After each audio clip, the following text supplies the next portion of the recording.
Basically what we're doing tonight is something that's called Well Fed, Well Read, and it's a program that Community Helping Place is doing where we're going out to some low-income neighborhoods in the area and we're providing food and then also some reading resources for some of the children in the area.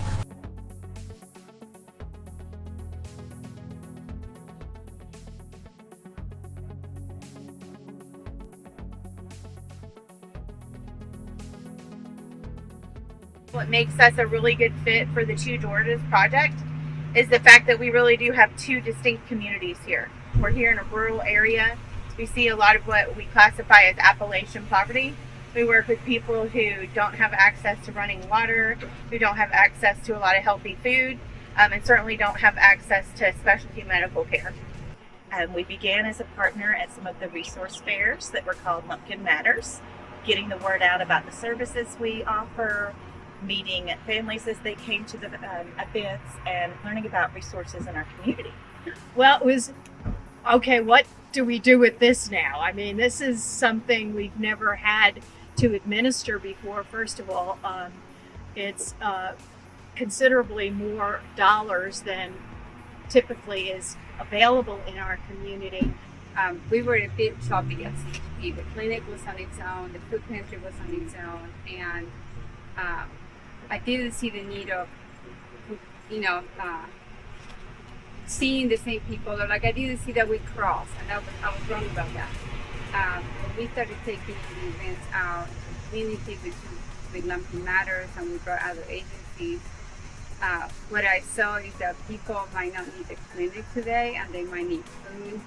But once they get food, then they can focus on their medical needs. What it's done is it's brought the nonprofits of this community together. There's now up to 85 nonprofits that are working together and collaborating to provide the services to the citizens of Lumpkin County and the city of Dahlonega. And through that opportunity, we've been able to learn how to work together. We've been able to remove duplicative services that different organizations have provided and begin offering, we call them resource fairs, once a quarter. We began to help partner and start some certain programs around literacy. One such was called Reading Connections, where we worked with inmates in the local jail and provided parent education and an opportunity for them to be videoed reading a storybook to their child. And that way, that storybook would go to the child and the video, and they could have story time every night, even though they were not physically together. But I thought it was a great program, and we needed to implement it immediately, and we did. And the families was very touched and moved with their children to be able to see their loved one, whether it be father or mother, and for them to have that access for them to be able to read to them. It's very heart-touching. It's very emotional. Because when you first come to Lumpkin County, I think the first assumption is that there's not a lot of diversity here. And that represents really my own naivety. I didn't understand the full scope of what equity was before I participated in this project. And so we have people here who, due to no fault of their own, they have mobility issues. And there's great resources to help them if they're living in poverty or they have health needs that are unmet. But if they don't have a vehicle that they can use to get there, then they can't access those resources. So we've been working to really level the playing field here. I can tell you it was tremendous with COVID-19 when it came in. It was very trying times, and people was frantic. They would call me up and want me to shut the borders of the county. Don't let someone with an out-of-county tag come into the county. And I'd have to tell them you just can't legally do that. Food banks were affected.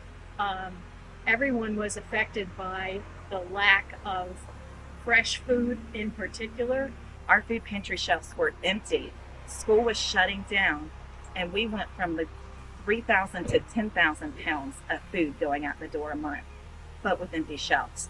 So I just remember ordering from the food bank and that truck backing up, and when I saw the door open and there was pallets of food on it, I was just, tears started, because I'm like, okay, I told hundreds of people to come this week for food, and I have food to give them. Once the reality of it got here and everybody had the right mindset of, hey, it's here, we got to deal with it and cope with it, then people started pulling together and trying to help each other out with. People started sharing information. Well, this is what I did to help me through it. I personally went through it twice. I personally take a chemo pill every day, and I take an IV every 6 months because of a type of cancer that I am diagnosed with.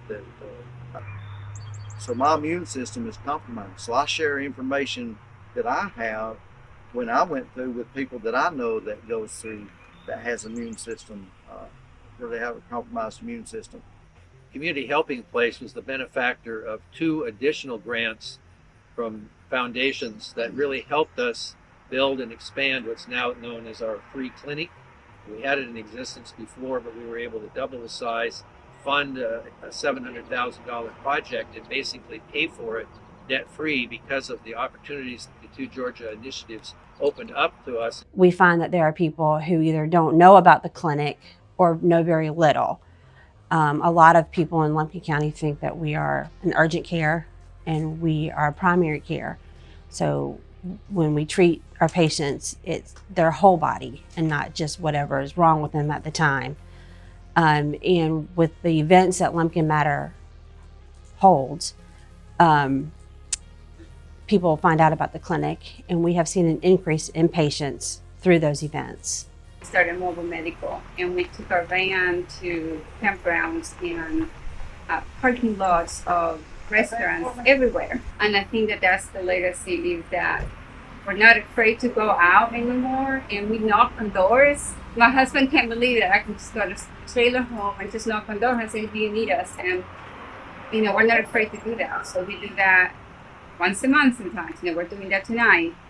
So I think that that's the legacy, to look out, to go and tell the people that we're there for them.